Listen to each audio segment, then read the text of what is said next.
ang nananalamin sa kung ano tayo kahapon at sa ngayong panahon. Mga sakit na nakalipas na hindi binabaon, tinatakasan ng muwang hanggang sa manatili. Iniisip mo na lang palagi ay yung sarili. Ba't di mo lang subukang baguhin ang pananaw? Kasalanan mo kahapon ay hindi na lumitaw. Ang tumaibagpag sa kalawakan isigaw, imutawi sa bibig na ang pag-ibig ay ikaw. Kaya ang paintulutan ka ng iyong kamalayan. Kung nagkamali ay dapat mo pa di nagalingan. Pagkatutuwang mamuno sa ating mga diwa, tagumpay mong hangad ikaw lang din makakakuha. Kung husgahan ka man dahil sa iyong nakaraan, may espasyo sa pagbabago, yan ang pakatandaan.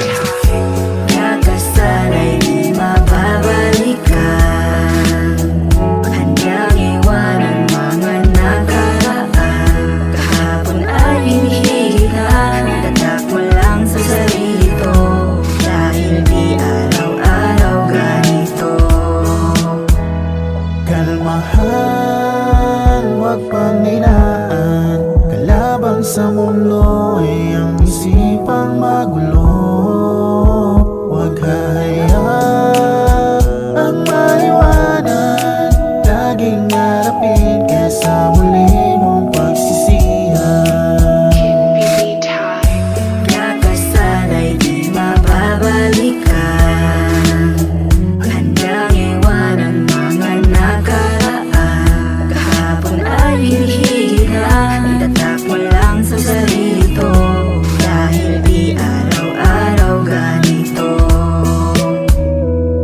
Hindi imposible na magbago pa ang kapalaran. Kung paano galawan, ikaw din makakagawa niyan. Ituloy pagsumikapan, matutunang malinawan para sa kinabukasan, hindi sa iyong kasalanan. Hayaan na magkamali ka lamang at matuto. Ulutin mga aral sa sarili ay ituro. Parte ng buhay ang mahusgahan at katunayan. Marami kang katulad na patuloy lumalaban.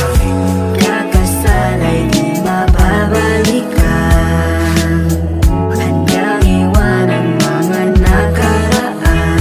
Kahapon ay hinihila, itatak mo lang sa sarili ko, dahil di araw-araw ganito.